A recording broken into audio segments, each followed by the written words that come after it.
Ang paksa po natin mga kapatid ay isang katanungan na medyo medyo matulis 'to, eh. Totoo ka bang Kristiyano? Matulis na tanong 'yan, eh, dahil kumbaga sa ano, eh, kino-question tayo sa ating pagiging Kristiyano. Totoo nga ba tayong Kristiyano? Magandang itanong natin 'yan sa ating mga sarili mga kapatid, sapagkat napakahalaga na maging totoong Kristiyano tayo. Mahalaga na totoo ba talagang nananampalataya tayo kay Kristo? Pag-aralan po natin mga kapatid. Ang mga bersyon ng Biblia na ating gagamitin ay ang Bagong Biblia at New American Standard Bible 2020 edition. So isang katanungan niyan mga kapatid. Napakaraming mga talata sa Biblia actually na nagtuturo sa atin kung paano tayo makatitiyak na tayo nga ay tunay na Kristiyano, na tayo nga ay totoong Kristiyano. Pero sa pagkakataong ito, hindi naman natin po puwedeng gamitin lahat ang mga talata ng Biblia dahil limited ang time natin dito. Sa pagkakataong ito ay atin lamang lilimitahan ang ating aralin tungkol dito do'n sa isinasaad sa unang Juan, Kapitulo 1. So, chapter 1 lang tayo. Nakalimit lang diyan ang ating pag-uusap. So, malaki maitutulong nito mga kapatid, itong aralin na 'to para maimbestigahan natin ang ating mga sarili, masiyasat natin ang ating mga sarili kung ano ba talaga ang ating pagiging Kristiyano sa harap ng Diyos. Totoo ba 'yan o nagkukunwari lang tayong Kristiyano? Sa unang Juan mga kapatid kung saan, eh, hinango natin ang ating paksa, yung pangunahing layunin ng sulat ni Juan. Kaya isinulat ni Juan yung kanyang unang Juan na sulat ay siyempre katulad din ng ibang mga sulat ng mga apostol, ay upang patibayin ang pananampalataya ng mga Kristiyano.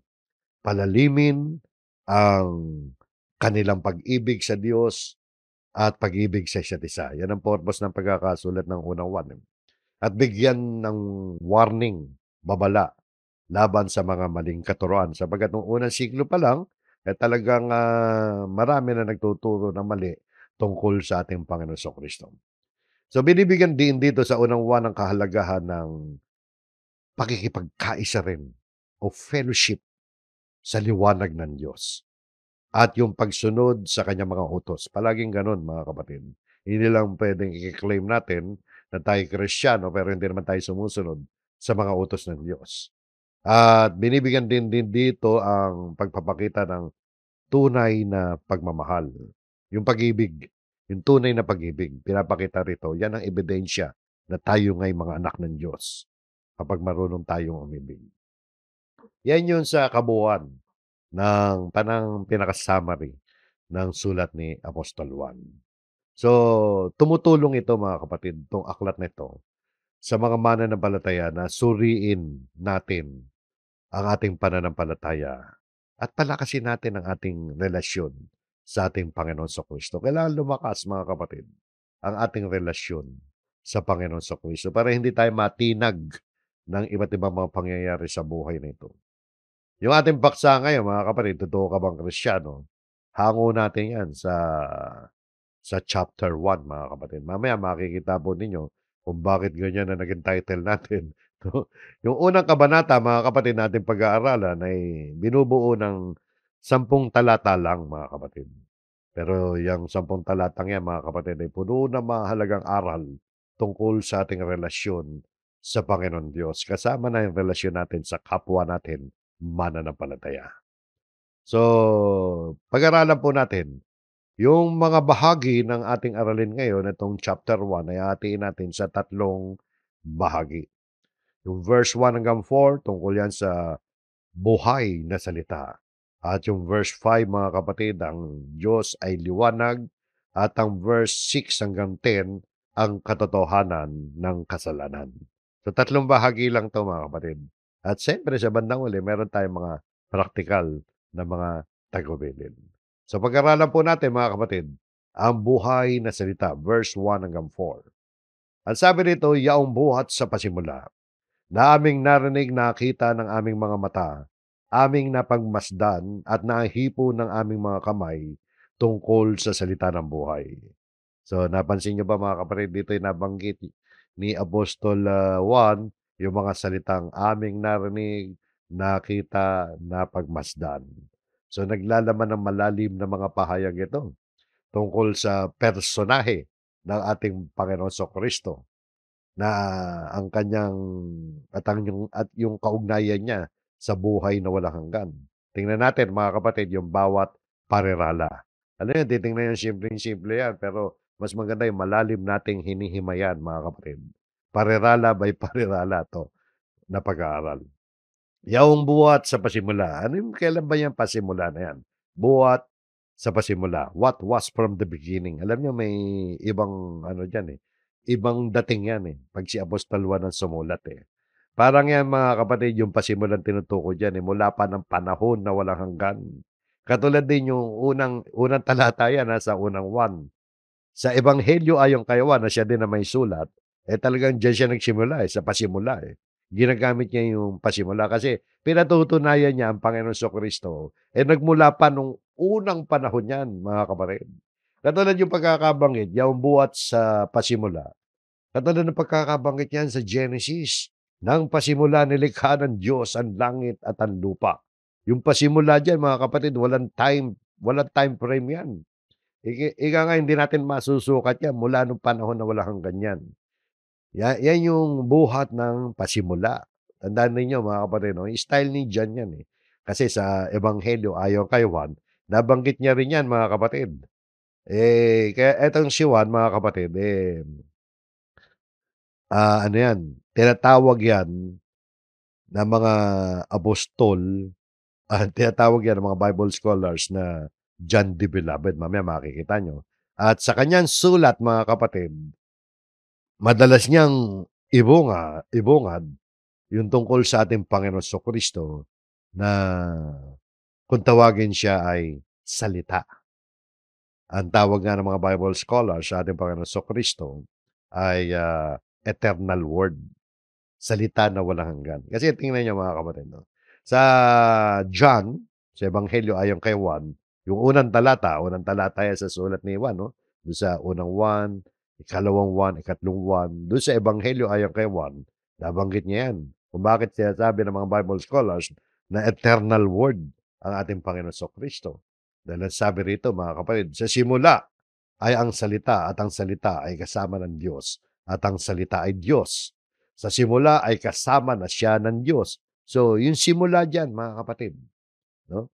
Yung simula diyan, iyan yung sa Genesis na ng pasimula ay nilikha ng Diyos na walang time frame, walang hanggan yan yung pasimula. Pinakikita nito ang pagka-Diyos ni Kristo. Walang simula at walang katapusan at may bahagi sa paglikha ng lahat ng bagay.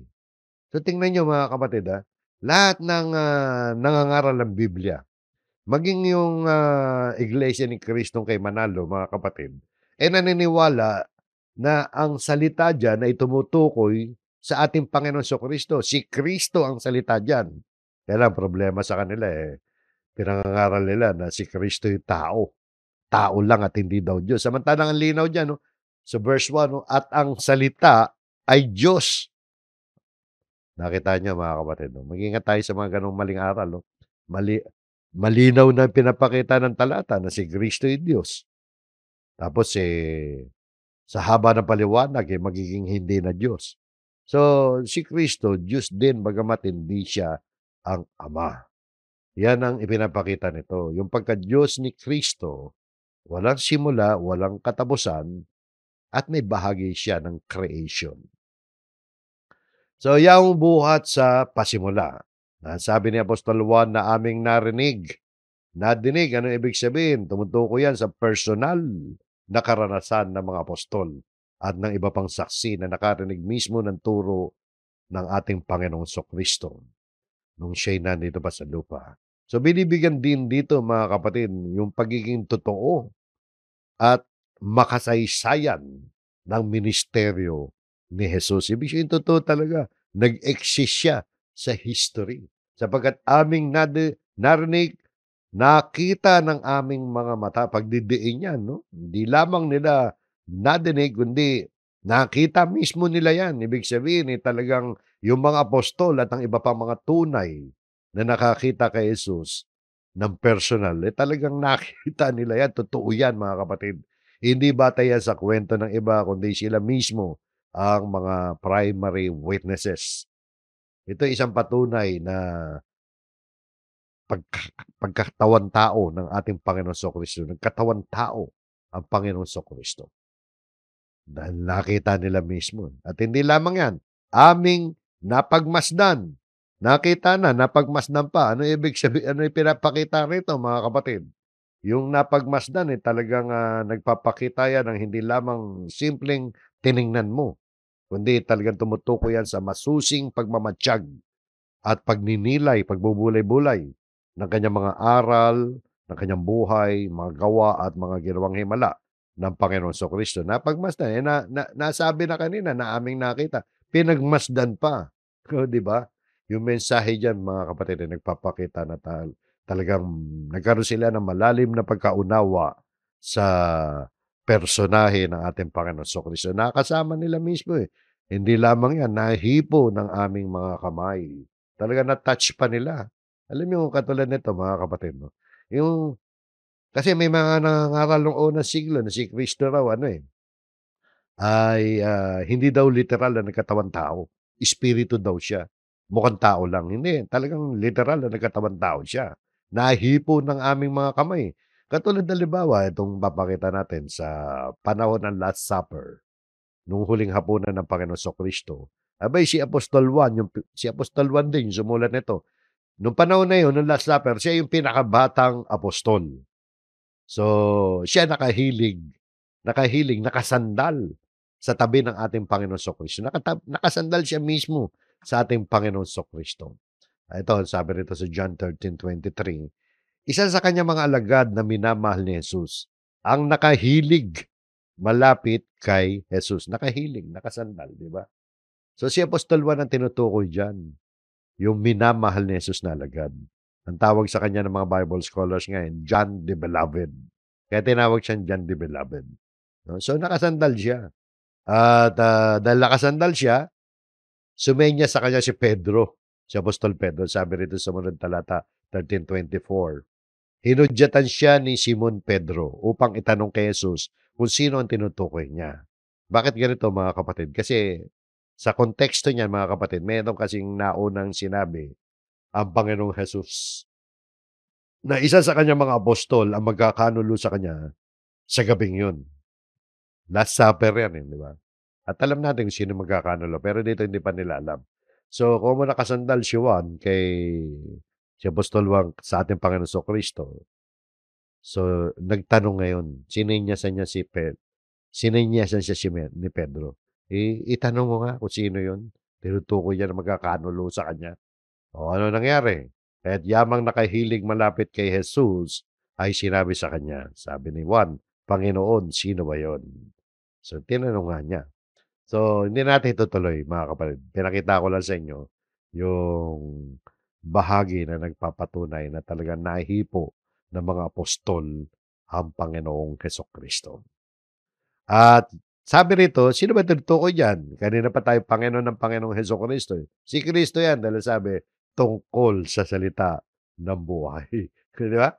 Yan sinasabi ni Juan dito, yaong buhat sa pasimula na aming narinig, nakita ng aming mga mata, aming namasdan o napagmasdan at nahihipo ng aming mga kamay tungkol sa salita ng buhay. Parang katawagan yan sa ating Panginoon Kristo. Kaya tinatawag nga siyang Word of Life o Eternal Word.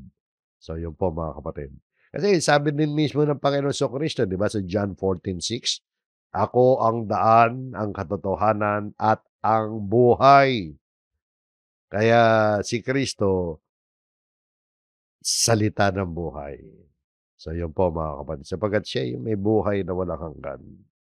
Tuloy natin sa verse 2. Ang buhay na ito ay nahayag. Nahayag daw, ibig sabihin mga kapatid, na na-reveal yung buhay na ito. So, balikan natin. So, etong talatang 'to mga kapatid, tingnan natin ang mga kahulugan niyan, Ang buhay na ito ay nahayag. 'Pag sinabing nahayag yung buhay, tumutukoy yan kay Jesus na tinawag din na salita ng buhay. Siya yung Diyos na nagkatawang tao. Yung buhay na ito ay nahayag. Yung buhay na ito. si Kristo na-reveal yan sa pamamagitan ng kanyang pagkakatawan-tao. Yung salitang nahayag ay nagpapahiwatig nga na si Jesus nasa kalagayan Diyos, hindi naman siya nakikita talaga, pero nakita ngayon siya. Nakilala sa pamamagitan ng kanyang pagparito sa mundo. Siya yung nagdala ng liwanag at katotohanan tungkol sa Diyos. At ang sabi rito, inulit niya, no? Aming nakita, aming pinatotohanan. So nakita niya, no? Hindi lang nila, ika nga, sinimple lang para sa kanila yung kanilang experiences, kundi yung nakita nila, yung mga apostol, naging mga saksiyan. Hindi haka-haka yan, parang idinidiin-diin niya dahil nabanggit na kanina yan Idinidiin niya na totoo itong sinasabi namin dahil kami mismo may personal experience sa ating Panginoon Kristo at aming pinatotohanan. Ibig sabihin, nagte-testify talaga sila. Hindi lamang nila nakita, kundi ipinahayag nila yung kanilang natutunan at narinig mula sa ating Panginoon Kristo. Kaya sabi sa sumunod na parirala, at sa inyo'y aming ibinabalita ang buhay na walang hanggan. Dito makikita niyo mga kapatid ang talagang yung talagang mensahe ng Ebanghelyo. Ano ba ang hatid na mensahe ng Ebanghelyo? Buhay na walang hanggan. Yun ang ibinabalita. Ang ebanghelyo ay hindi tungkol sa pagyaman, hindi tungkol sa pagtupad ng pangarap mo, kundi kaya merong ebanghelyo, kaya ibinabalita yan sa atin at isinulat ng mga apostol yan, ipinangaral nila yan, yung kanilang nasaksiyan mismo, upang tayo'y magkaroon ng buhay na walang hanggan. Yan ang purpose talaga ng pagparito ng Panginoon. Alam niyo, maraming tao naniniwala kay Jesus. Pero wala naman sa isip nila yung buhay na walang hanggan. Ang iniisip nila yung mga mga problema nila sa buhay. Alam niyo mga kapatid, yung mga problema sa buhay, secondary na lang yan na malulutas yan. Manampalataya ka lang kay Kristo. Kasi kung nakatingin tayo sa problema sa buhay at hindi natin tinitingnan ang pangako talaga ng ebanghelyo na buhay na walang hanggan, talagang manlulumo tayo sa problema natin. Pero kung nakafocus tayo sa talagang aral ng gospel, kaya si Kristo'y naparito sa lupa para ang lahat ng sumasampalataya sa Kanya ay magkaroon ng buhay na walang hanggan. At ang buhay na walang hanggan na tinutukoy sa Biblia, mga kapatid, hindi yung ordinaryong buhay na hindi magtatapos lamang, kundi ito'y isang buhay na may kaugnayan sa Diyos. Isang buhay na puno ng kagalakan, kapayapaan, at katwiran. Di ba ganun ang mga pangako ng Diyos? Sa bayang banal, sa buhay na walang hanggan, wala nang luha, wala nang kapigatian.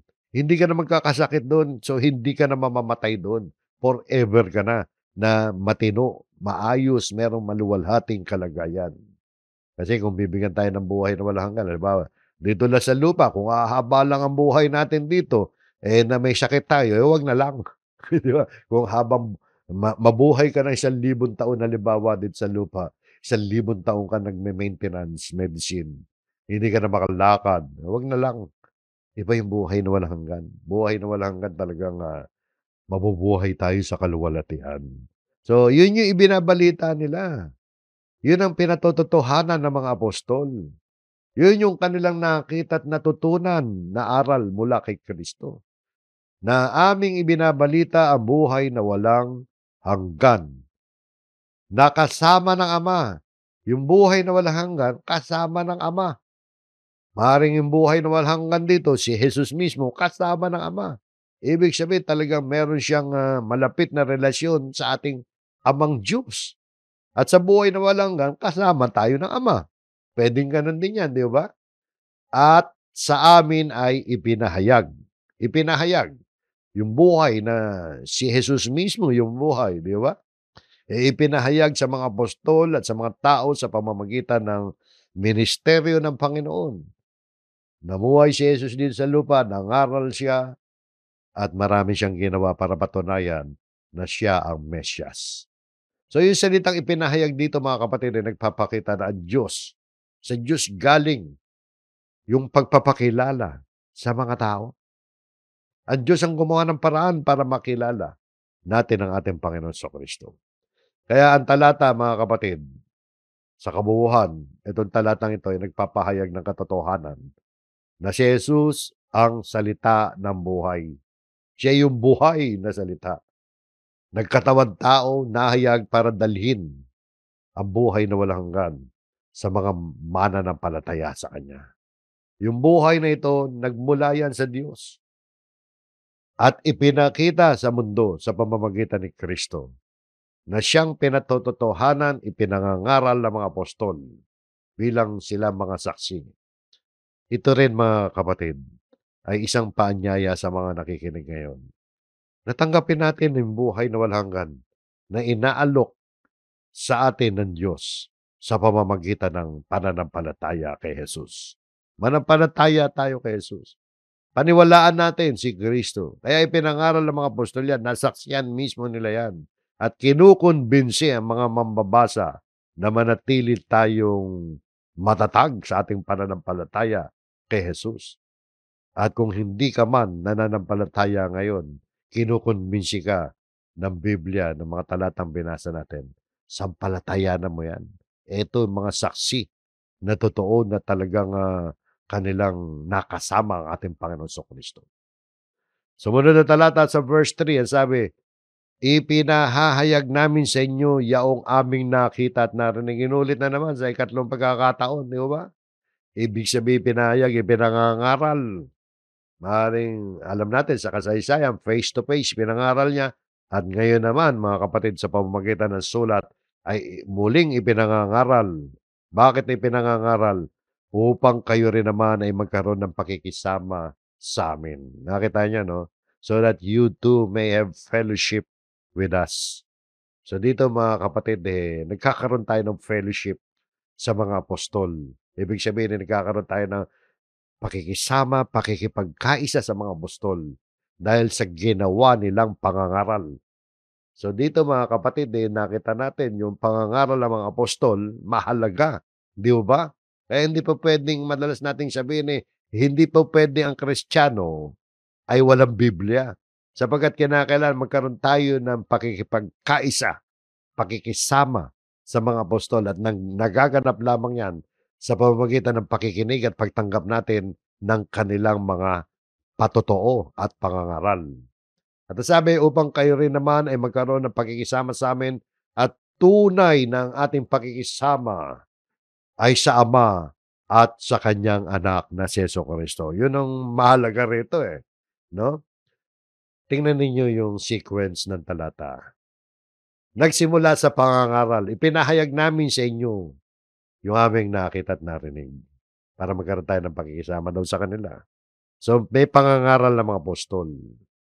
Pag tinanggap natin yon, nakinig tayo sa mga salita ng mga apostol, nagkakaroon tayo ng pakikisama sa Ama at sa Kanyang anak na si Jesucristo.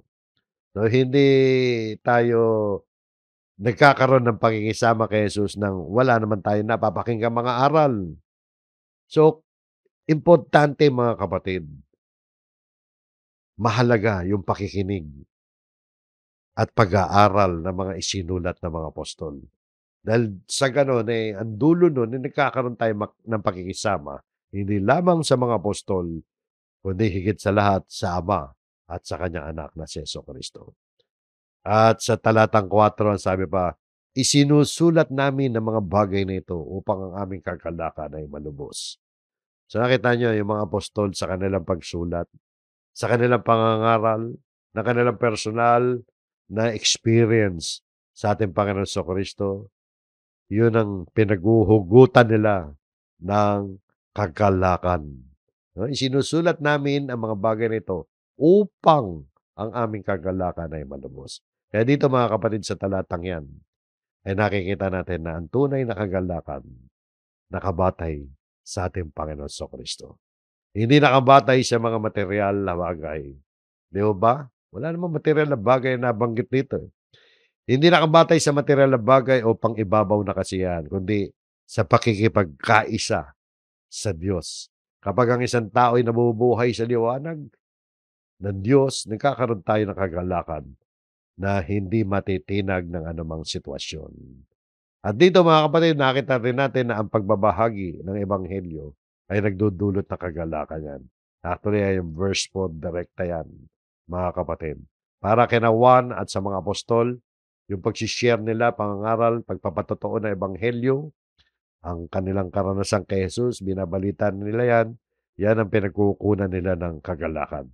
Kaya tayo man mga kapatid, kapag tayo i-share natin ang gospel sa iba, ibinalita natin ang tungkol sa Panginoon Kristo, magkakaroon din tayo ng kagalakan. Lalo na kung tinanggap ng tao yung ating ibinabalita. Pero kahit hindi nila tanggapin yun, nasa kanilang desisyon yun. Pero yun, hindi naman lahat tumanggap sa pangangaral ng mga apostol, di ba? Pero kagalakan din sa kanila yun basta naipangaral nila, nai-share nila yung kanilang karanasan. At ang ikatlo, mga kapatid, yung pakikipagkaisa sa Diyos at sa kapwa. Nakita natin yan, mga kapatid, no? Na mahalaga pala na magkaroon tayo ng fellowship sa mga apostol. Sino ba yung mga apostol? Mga mananampalataya rin yan. Yung kagalakan ay nagiging lubos yan. Kapag tayo mayroon tamang relasyon sa Diyos, hindi dyan natatapos yan. Kailangan meron din tayong relasyon sa kapwa natin mananampalataya. Kaya huwag kayong ihiwalay.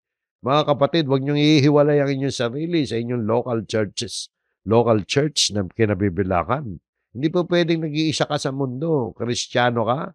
Totoo ka bang Kristiyano? Eh bakit nag-iisa ka? Parang solo flight ka. Di ba? Palalimin pa natin mga kapatid. So yan yung unang bahagi, yung unang apat na talata. Yung susunod mga kapatid, ang Diyos ay liwanag. So verse 5, isang talata lang to. At sabi rito, at ito ang mensahe na aming narinig sa Kanya at sa inyo'y aming ipinahayag na ang Diyos ay liwanag at sa Kanya'y walang anumang kadiliman. So dito mga kapatid, no, ang Diyos ay liwanag, walang kadiliman sa Kanya. Yung talatang ito mga kapatid ay nagbibigay ng diin tungkol sa kabanalan, kaliwanagan at kadalisayan ng Diyos. Ang sabi, at ito ang mensahe na aming narinig sa Kanya at sa inyo'y aming ipinahayag. Ito yung nasaksiyan nila. Ito yung narinig at natutunan ng mga apostol na mensahe. Hindi tungkol sa prosperity ito. Hindi tungkol sa mga pangarap natin sa buhay ito. At ito ang mensahe na aming narinig sa Kanya at sa inyo'y aming ipinahayag. Ano ang kanilang ipinahayag? Ang Diyos ay liwanag. God is light. Yung salitang liwanag, yung message ng gospel, no? Ang salitang liwanag, sumasagisag yan sa katotohanan, kabanalan, at katwiran. Ang Diyos ang pinagmumulan ng lahat ng kabutihan at katotohanan. Siya yung nagbibigay ng gabay sa tao upang makita ang tamang landas patungo sa buhay na walang hanggan.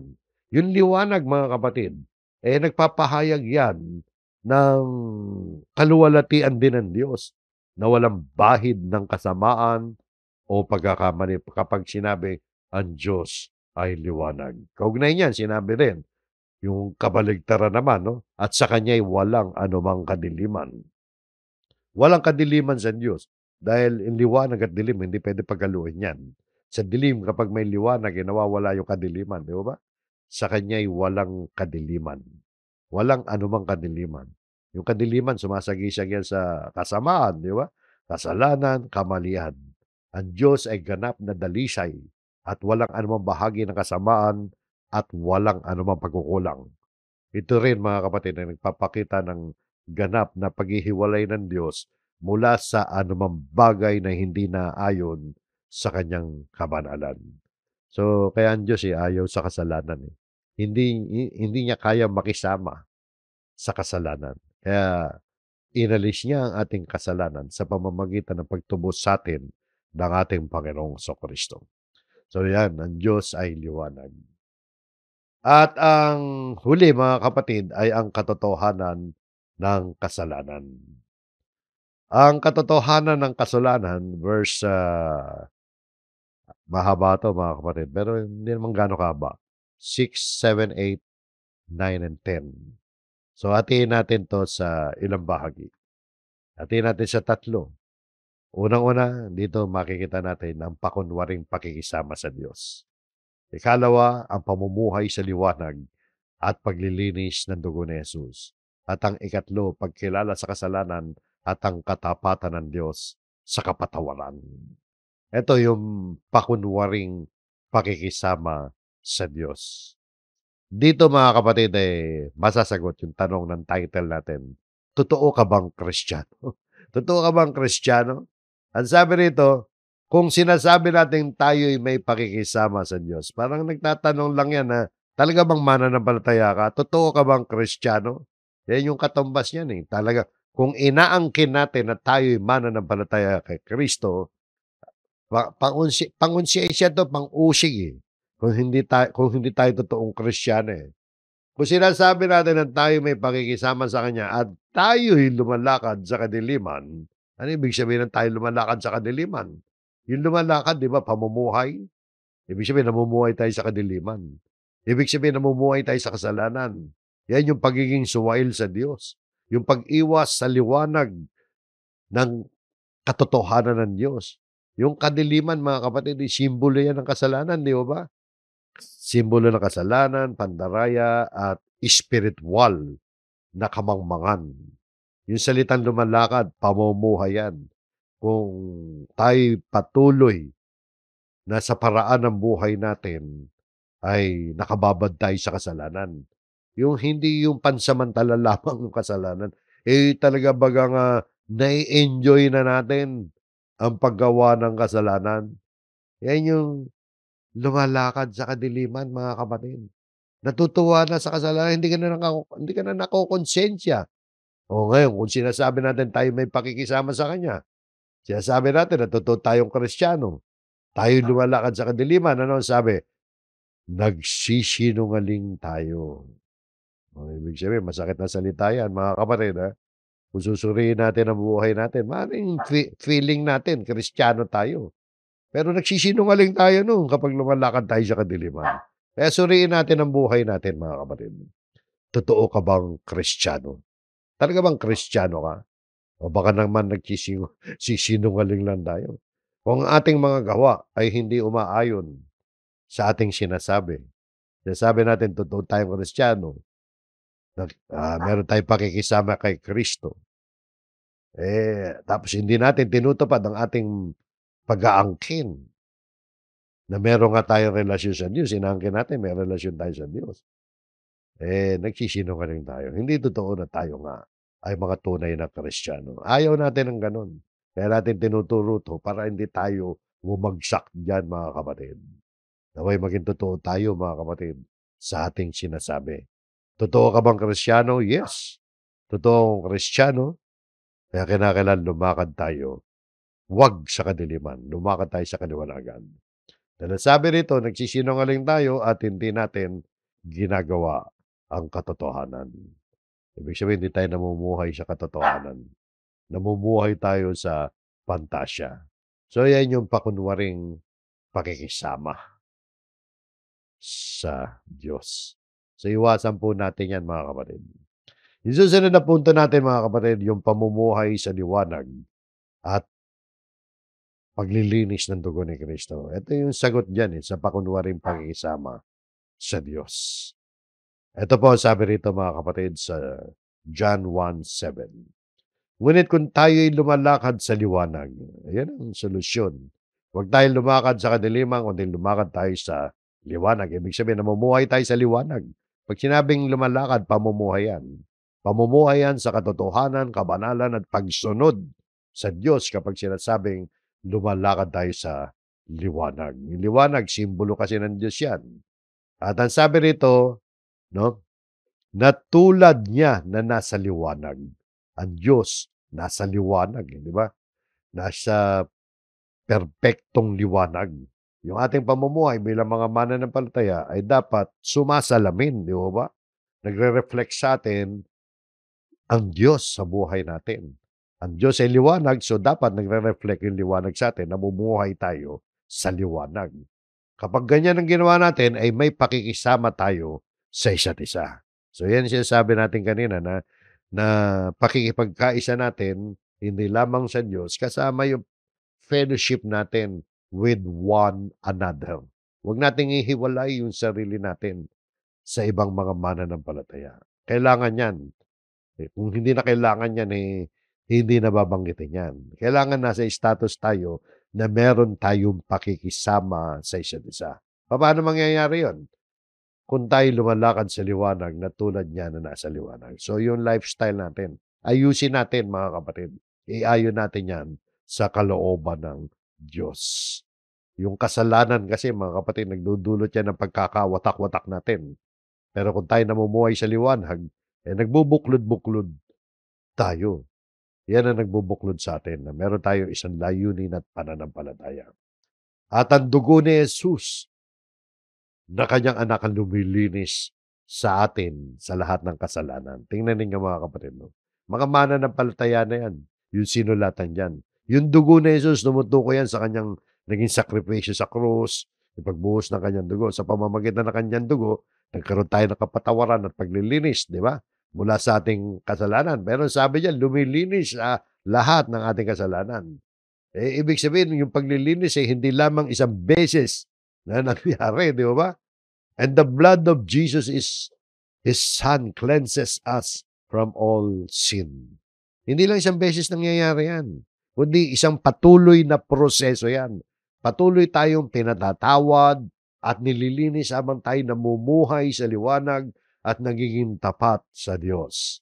Walang kasalanang hindi kayang linisin ng dugo ng ating Panginoon Kristo.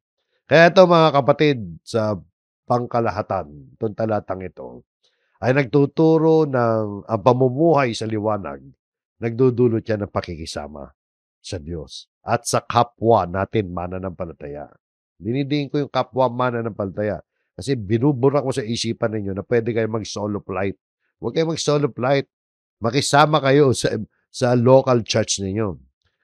At isa pang mensahe rito na ang dugo ni Jesus, naglilinis yan sa ating mga kasalanan na nagbibigay daan upang manatili tayong malapit sa Diyos at sa kanyang liwanag. Yung pagiging liwanag, nangangahulugan yan ng pagsunod natin sa Diyos. Pag-iwas yan sa kadiliman. Kadiliman, kasalanan. Kailangan maging tapat tayo sa ating pananampalataya. Kaya, importante ang relasyon natin sa Panginoon Diyos. Relasyon, hindi lang sinasabing mananampalataya tayo. Dapat meron tayong malalim na relasyon sa Panginoon. Kapag tayo lumalakad sa liwanag, hindi lamang tayo nagiging malinis sa harap ng Diyos, kundi nagkakaroon din tayo ng talagang pakikisama sa Diyos at sa kapwa natin mananampalataya. Ang dugo ni Jesus, mga kapatid, ang sentro ng ating kaligtasan at ng kabanalan. Hindi lang tayo naligtas, kundi tinutulungan tayo o ng dugo, yung pagkakabuhos ng dugo ni Kristo para makapamuhay na may kabanalan. So, yun po mga kapatid. Halo-halo yan, mga kapatid. Halong-halo, magkakasama yan. Nandiyan yung salita ng Diyos, tinutupad natin sa buhay po natin para nalilinis tayo ng dugo ni Kristo. So, tuloy-tuloy lang ang ating pagdalo dapat sa pagtitipon at pag-aaral ng kanyang mga salita. At ang huling bahagi ng ating aralin ay ang pagkilala sa kasalanan at ang katapatan ng Diyos sa kapatawaran. Ito, alam na alam nyo na to mga kapatid. Yung katotohanan ng kasalanan. Totoong may kasalanan tayong lahat. Dahil sabi sa John 1:8, sa unang 1:8, kung sinasabi natin tayo'y walang kasalanan, dinadaya natin ang ating sarili. At ang katotohanan ay wala sa atin. So, parang niloloko mo lang sarili mo pag sinabi mong wala kang kasalanan. Maaaring ikaw ang pinakamabait na tao na nakita namin na mukhang mabait, pero lahat tayo nagkakasala, mga kapatid. Kahit ikaw na pinaka-timpimang tao, kahit hindi ka na magsalita dyan, no? Lahat tayo nagkakasala sa puso't isipan. Kung ipinahahayag natin ang ating mga kasalanan, siya ay tapat at banal na magpapatawad sa ating mga kasalanan na tayo lilinisin sa lahat ng kalikuan. So, kung ipinapahayag natin, ibig sabihin, confess natin. Hindi po sa pare, hindi sa pastor, hindi sa ministro. Sa Diyos 'yan. Kailangang ikumpisal natin ang kasalanan natin. Nagkasala tayo, "Lord, patawarin mo ako. Kanina nag-away kami ng asawa ko, nakapagsalita ako ng hindi maganda, patawarin mo po ako." Bukod sa humingi ka ng tawad sa misis mo, 'no? Kung ipapahayag natin sa Diyos ang ating mga kasalanan, siya ay tapat at banal na magpapatawad sa ating mga kasalanan at tayo'y lilinisin sa lahat ng kalikuan. So, banal at tapat siya ng papatawad. Lilinisin tayo. Tutulungan tayo na maging malinis yung buhay natin at, mababalewala yung kasalanan natin dahil humingi tayo ng tawad, eh. Kung sinasabi natin tayo hindi nagkasala, ginagawa nating siyang sinungaling at ang kanyang salita ay wala sa atin.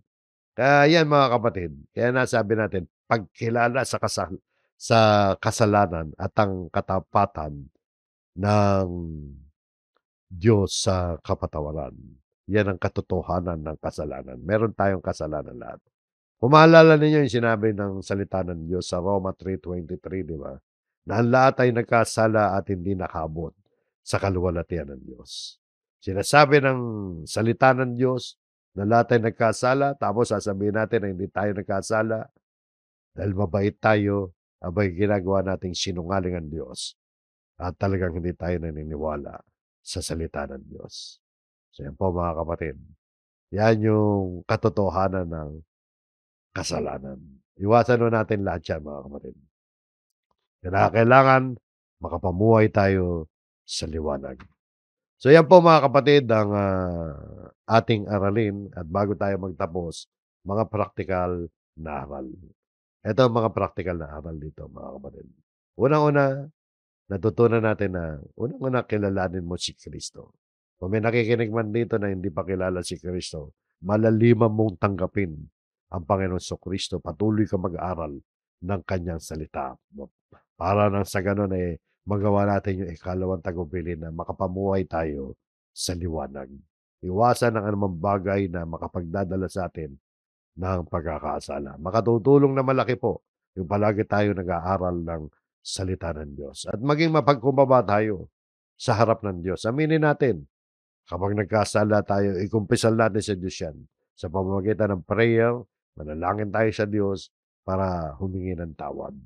At hindi lamang yan, magpahayag tayo, magpahayag ng liwanag. Ibig sabihin, share natin tong gospel. Ibalita natin ang mensahe ng kaligtasan. So yun po ang ating aralin mga kapatid. Sa ating pagbubulay-bulay na ginawa ngayon dito sa chapter 1 ng unang sulat ni Juan. Naway manatili sa ating mga puso yung katotohanan tungkol sa Panginoon Kristo na siya ang buhay na salita at ang Diyos ay liwanag. Yung ating pananampalataya ay hindi lamang dapat natatapos sa ipinapahayag ng ating mga labi, di ba makita sa ating pamumuhay na tayo'y mga totoong Kristiyano. Kaya masasabi natin kung magagawa natin 'to sa tulong ng Panginoon, masasagot natin yung tanong na, "Totoo ka bang Kristiyano?" Yes, totoo akong Kristiyano. Bagamat ako'y nagkakasala pa rin, pero ang kasalanan ko ay hindi ko binababaran. Hindi ako namumuhay diyan. Puro aksidente lang yung kasalanan ko. Kaya mga kapatid 'no, pagsikapan natin na dumalo tayo palagi sa ating mga pagtitipon kasi yan ang makatutulong sa atin para magpaalala sa atin palagi ang salita ng Diyos makapagpapabanal sa atin. Di ba? Sabi ng Panginoon, ang salita mo, pakabanalin mo sila sa katotohanan ng salita mo ay katotohanan. So, kailangan patuloy tayo mag-aral ng salita ng Diyos. Huwag kayong mag-a-absent sa mga face-to-face na pagtitipon. Ngayon itong online, karagdagang kaalaman lang 'to, karagdagang encouragement at saka para mai-share natin sa iba ang ating pananampalataya. Kung nandiyan lang kayo sa inyong lugar, huwag kayong mag-a-absent sa pagtitipon. Paglaanan ninyo, mga kapatid, ang dumalo kayo palagi sa mga face-to-face na pagtitipon. Wala namang pandemic ngayon, eh. Kung kayo napupuyat sa gabi, huwag kayong magpuyat para magising kayo na maaga 'pag Sunday gumaaga ang inyong pagtitipon sa inyong lokal. Huwag niyo idahilan yung puyat. Yung puyat mga kapatid na-a-adjust ho natin 'yan. Kung kung kung gusto natin, may paraan. 'Pag ayaw natin, may dahilan. Pero huwag niyo idahilan mga kapatid. Huwag tayong palaging nagdadahilan. Kaya tayo nag-a-absent sa pagtitipon dahil kailangan natin ang pakikisama sa isa't isa, pakikisama sa mga aral ng mga apostol. So hanggang diyan mga kapatid na may pinagpala tayo ng Panginoon sa ating ginawang pag-aaral ng kanyang mga salita, tayo po'y muling manalangin.